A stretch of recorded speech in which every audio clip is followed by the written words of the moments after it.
연수경입니다. 승희입니다. 네, 오늘은 미나 재료 세미나 공개 강좌였죠. 세미나에 대한 그 보고와 또 여러분들께 Q&A를 하기로 약속을 드려서 한번 또 찾아왔습니다. 네, 여러분들이 그날 그 라이브 방송과 함께한 공개 강좌에서 굉장히 좋은 질문들을 많이 채팅으로 올려주셨어요. 그래서 이런 그 채팅 내용들을 저희가 모아가지고 Q&A를 준비를 했고, 또 이제 그날 그 어떤 현장 상황 뭐 이런 것들도 또 말씀을 또 드리고 싶어서 한번 준비를 해봤습니다. 승희님, 그날 현장 어떠셨나요? 네.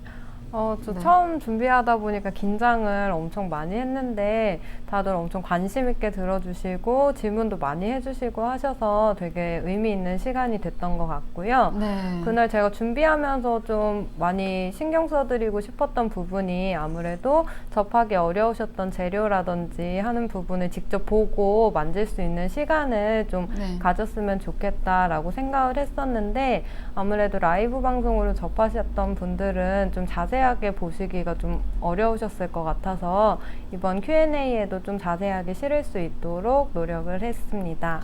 네, 이렇게 여러분들이 그 많은 분들을 저희가 이제 수용하지 못하는 한계 때문에 라이브 방송으로 같이 진행을 했었는데요.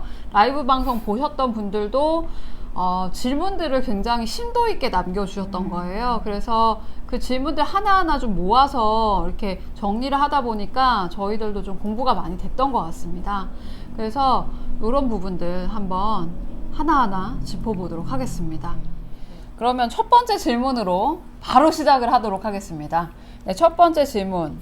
네, 순지와 화선지 같은 건가요? 이런 질문이 들어왔는데요. 네, 그러면은 화선지랑 순지를 직접 보여드리면서 저희가 설명을 해보도록 하겠습니다. 네, 이건 뭔가요? 이게 화선지, 저희가 주로 사용하는 네. 수목화나 서예용 연습지인 화선지이고요. 네. 이게 지금 위에 보시는 게 순지고, 네, 그 다음에 여기 아래에 보시는 게 화선지예요. 그래서 보시면은 밑에다가 일부러 검은색 천을 댔는데, 보시면은 이렇게 비춰짐도, 투명도도 화선지가 조금 더 투명한 느낌이고, 네, 순지는 조금 더 불투명한 느낌으로 밑에가 좀 비춰지지가 않으면서, 보시면은 순지는 결이 보이시는 것 같아요. 그쵸? 그 다음에 화선지도 결이 보이긴 하는데, 뭔가 기계로 조금 더 만들어진 그런 느낌이네요. 네.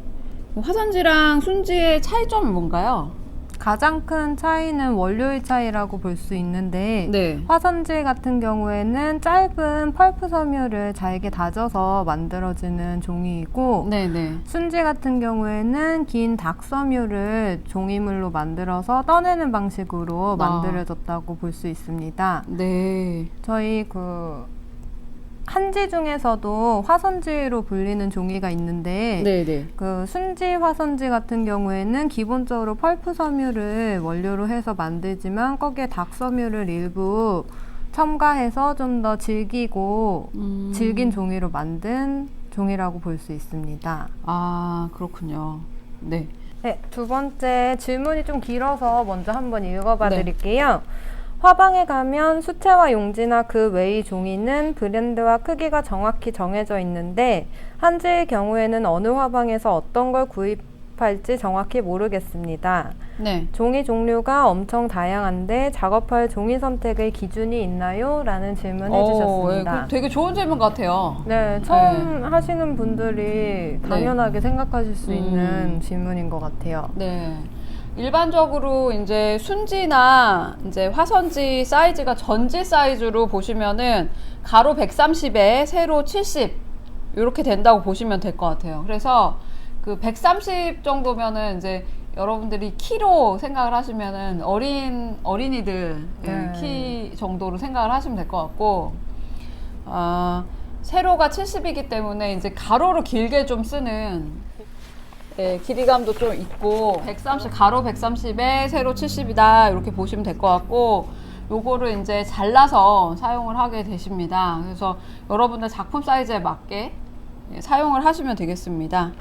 네, 또 뭐 더 큰 종이를 쓰시기도 하는데 기본적으로 전지 사이즈를 보시면 될 것 같고요. 100호 사이즈 같은 경우에는 130 곱하기 160 표를 저희가 첨부를 하겠습니다. 이게 사이즈 표를 첨부를 할 테니까 그거를 참고를 하시고 보시면 될 것 같습니다. 네, 브랜드 경우에는 이제 뭐 지역별로 이거는 한지의 브랜드가 뭐 이렇게 저희가 뭐 신한이나 알파나 뭐 이런 식으로 있는 것이 아니라, 물감 브랜드는 그런 식으로 있지 않습니까? 근데 그렇게 있는 것이 아니라 지역의 이제 공방별로 이렇게 있다고 보시면 되는데, 그 지역에서 나는 당나무의 성질에 따라서 조금씩 다른 것 같아요. 그래서 뭐 원주 한지라든지 전주 한지, 뭐 안동 한지, 뭐 또 뭐 문경에서도 있고, 뭐 여러 지역에서 한지를 생산하는 지역들이 있습니다. 그 한지에 따라서 종류가 굉장히 다양하고, 또 그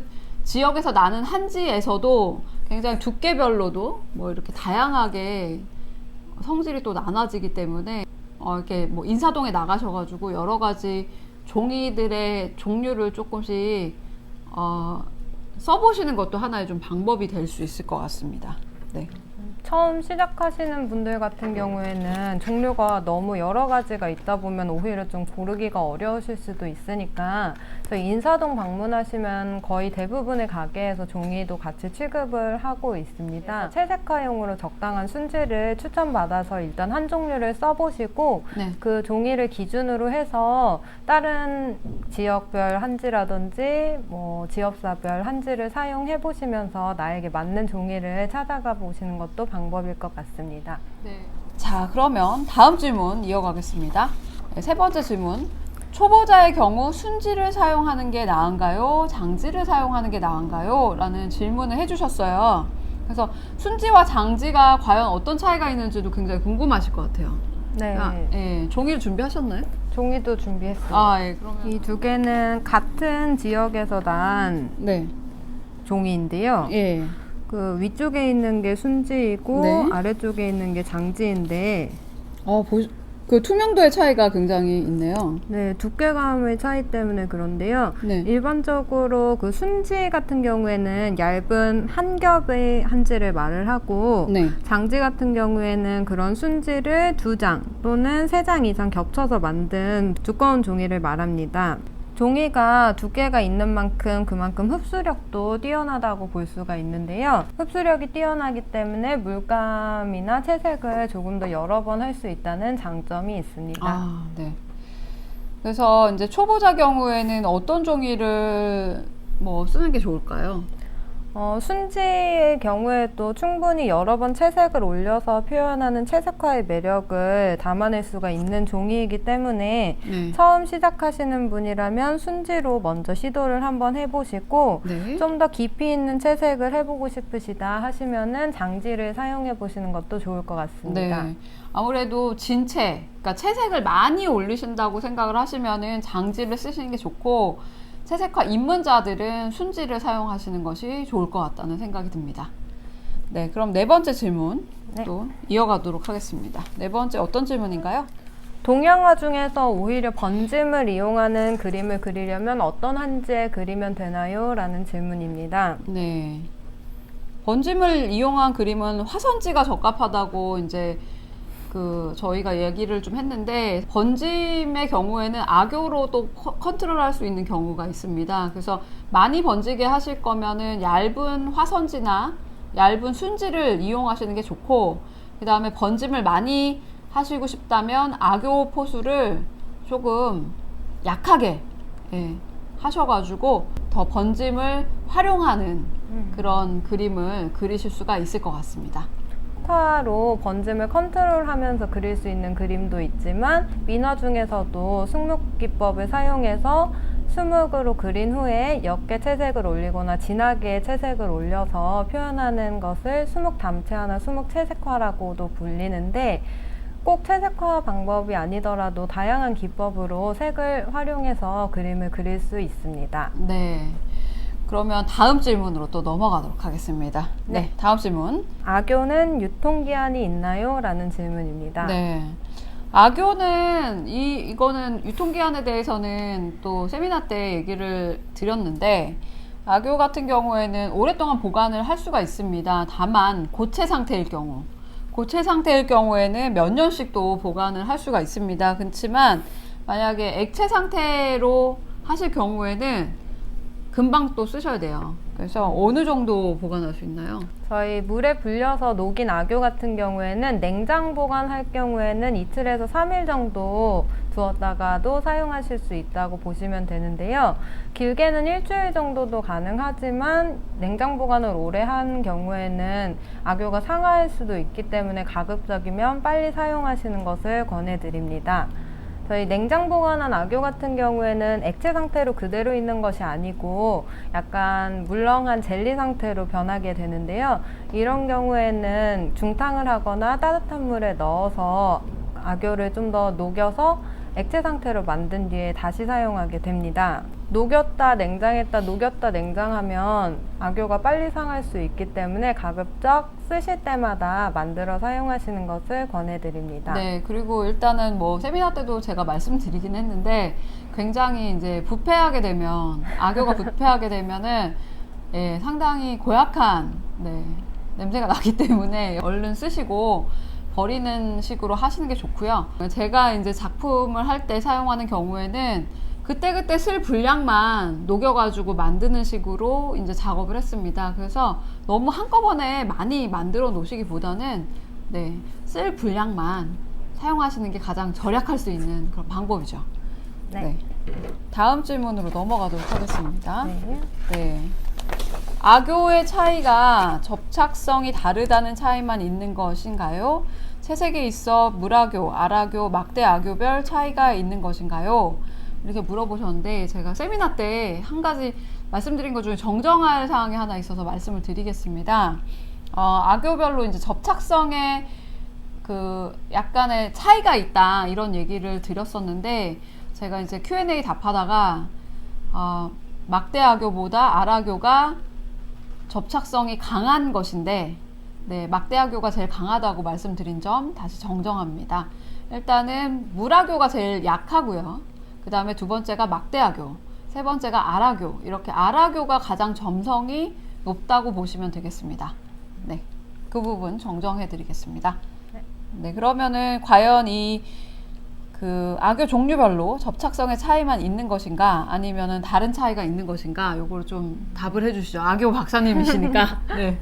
저희 악교별로 접착성이 가장 크다는 게 가장 큰 차이라고는 볼 수 있는데 저희 접착성이 다르다는 거는 그만큼 물에 섞어서 희석해서 사용할 때 물의 용량이나 비율을 다르게 맞춰야 된다는 것을 의미하게 됩니다. 네. 그리고 물악교 같은 경우에는 액체 상태인데도 그 보존성이 뛰어난데요. 네. 그거는 만들 때 방부제를 넣어서 상하지 않도록 처리를 해서 나온 악교이기 때문입니다. 그리고 처음 시작하시는 분이라면 물악교가 아무래도 보관도 간편하고 사용이 개량하기도 편하기 때문에 처음 시작하시는 분들은 물악교를 권해드립니다. 일단 물악교는 물로 되어 있다는 특징이 있죠. 그래서 바로 그냥 물에 섞어서 쓰실 수가 있습니다. 그런 점이 굉장히 편한 점이죠. 그리고 막대악교나 알악교 같은 경우에는 사용을 하기가 조금은 이제 번거로운 부분이 있습니다. 그래서 그런 차이점이 가장 클 것 같고요. 그다음에 막대악교나 알악교의 차이라고 하면 형태의 차이가 있겠죠. 형태의 차이가 있어서 그 막대악교 같은 경우에는 물에다가 이제 불려 놓는 어떤 방법적인 측면에서 막대를 또 부셔서 해야 되는 그런 과정이 있기 때문에 굉장히 좀 번거롭다고 보실 수가 있을 것 같습니다. 근데 만약에 용량이 많은 그러니까 작업을 많이 하시는 분들 이런 분들에게는 막대악교를 녹이는 거나 뭐 이런 것들이 크게 불편하시지는 않으실 거예요. 큰 통에다가 막대악교를 넣어서 불리면 되기 때문에 크게 번거로우시지는 않으시겠지만 작은 용량 사용하시는 분들에게는 번거롭기 때문에 물악교를 또 추천을 해드리는 것이고요. 그렇게 보시면 될 것 같습니다. 자, 그러면 다음 질문 또 넘어가도록 하겠습니다. 악교 포수를 몇 g의 비율로 해야 할지 잘 모르겠습니다. 이건 굉장히 여러분들 많은 분들이 도대체 몇 대 몇으로 해야 되냐. 그리고 어떤 분들은 몇 대 몇으로 하라 그러고 몇 g으로 하라 그러고 굉장히 책마다도 다르고 그 다음에 배우시는 선생님들마다도 다르고 다 다릅니다. 그리는 작품에 따라서 채색에 대한 어떤 용량 물감이 얼마만큼 쌓일 수 있을지에 대한 그런 게 다르기 때문에 그 악교에 대한 용량이 다르게 되거든요. 그래서 그거를 일단 감안을 하셔야 될 것 같습니다. 그래서 이제 작가들이 사용하는 것들은 아무래도 본인의 채색 스타일에 맞게 표준을 본인들이 이제 만들어 놓는 것이기 때문에 어떻게 규격화된 어떤 용량이 존재하지가 않는 거죠. 그것이 또 하나의 채색화의 매력이라고 볼 수도 있겠죠. 네. 일단은 사용법이나 비율에 대한 감각을 일단 익혀놓으신 다음에는 본인이 어떻게 채색하고 싶으냐에 따라서 그거를 자유롭게 변형해서 사용할 수가 있기 때문에 매력이 있는 장르라고 그쵸. 생각이 되고요. 그럼에도 불구하고 처음 시작하시는 분들이라면 어디서부터 시작해야 될지 막막하실 수가 있어서 저희가 생각하는 표준적인 악유포수 농도를 알려드리겠습니다. 네. 저희 A4 사이즈 순지 작품을 기준으로 했을 때 물악교를 4g, 물을 20g 정도 섞어서 만들면 총 24g의 악유포수액이 만들어지게 되고요. 네. 이게 아마 칠해 보시면은 A4 한 장을 악유포수하기엔 충분한 양이 나올 것이라고 생각이 됩니다. 이 비율은 악유 1에 물 5의 비율로 1대5 비율로 악유포수를 한 것입니다. 네. 그래서 이제 명반 같은 경우에도 말씀을 해주셨어요. 명반은 뭐 얼마큼 넣어야 되냐, 뭐 이런 것들도 이제 있는데, 명반 같은 경우에는 뭐 세미나 때 말씀을 드렸지만 소량만 넣으시면 된다. 그래서 악유량의 10분의 1 정도. 제가 사용하기에 편한 거는 악유량의 10분의 1 정도 명반을 넣었을 때가 적정했는데 네. 좀 적게 넣었을 때는 조금 번지는 느낌이 있었고 너무 많이 넣었을 때는 물감이 좀 겉도는 느낌이 있어서 저는 10분의 1 정도가 적당하다고 생각하고 명반을 따로 물에 불려서 녹인 다음에 물약병을 이용해서 조금씩 넣어가면서 테스트를 해보았습니다. 그럼 악유량을 다르게 해서 뭐 물감 테스트를 한번 보여주신다고. 네네. 네. 순지에다가 악유포수를 안 한 거예요. 그냥 생으로 그냥 아무것도 처리가 되지 않은 상태의 종이에 이제 그 발임을 한 거죠. 네. 발임은 이제 그라데이션 표현을 말씀을 드리는 건데, 이 지금 보시면 굉장히 많이 번지는 거를 보실 수가 있을 거예요. 네. 자, 그리고 악유를 아까 말씀드렸던 5대1 비율로 했던 거 전혀 안 번지죠. 네. 이렇게 해서 악유 포수를 하는 게 되게 중요하다는 거 아실 수가 있을 것 같아요. 악유포수를 안 하고 했을 때랑 악유포수를 했을 때 이 네. 눈에 보이는 차이도 있는데 실제로 여러분들이 붓질을 하다 보면 악유포수를 안 한 한지 같은 경우에는 붓질이 좀 걸리적거린다는 느낌을 받으실 수가 있고요. 네. 그리고 악유포수를 한 한지 같은 경우에는 그라데이션이 잘 된다라는 느낌을 받으실 수 있습니다. 네. 지금 보시면은 굉장히 육안으로도 차이가 많이 나는데, 지금 같은 붓을 쓴 거예요. 같은 붓을 쓴 거고. 네, 종이도 같은 걸 썼고요. 같은 붓을 썼고 처음에 바른 물감 양이나 붓에 있는 물도 최대한 맞춰서 제가 진행을 했습니다. 네. 그런데도 이렇게 큰 차이가 납니다. 그리고 이제 요거는 악유 포수가 얼마나 중요하다는 걸 보여드리려고 한 거고, 그 다음에 요거 같은 경우에는 이제 농도를 다르게 해본 거예요. 지금 농도 다르게 해본 거를 좀 보여드릴게요. 이거 지금 왼쪽에 있는 발색표 같은 경우에는 악유 양을 조금 연하게 한 거예요. 그 다음에 이거는 아까 말씀드린 5대1 비율. 자, 보시면은 요게 번짐이 조금 더 있죠. 지금 악유를 연하게 하면 번짐이 조금 더 많이 생긴다. 악유를 좀 강하게 하면 거의 번지지 않죠. 네. 네. 이것도 물을 되게 많이 하고 하시면은 번집니다. 근데 어느 정도 이제 번지지 않게끔 본인이 컨트롤할 수 있는 정도의 농도라고 생각을 하시면 될 것 같아요. 이 발색표 경우에는 이제 명반이 적정 명반이 들어간 겁니다. 명반이 아까 말씀드렸던 그 적정 명반 양이 들어간 거고, 명반을 좀 많이 넣은 거예요.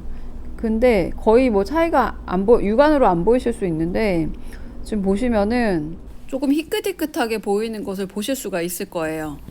네, 이렇게 이게 악유의 어떤 양이라든지 명반의 양, 이런 것들이 중요하다는 거를 좀 아실 수가 있으셨을 것 같습니다.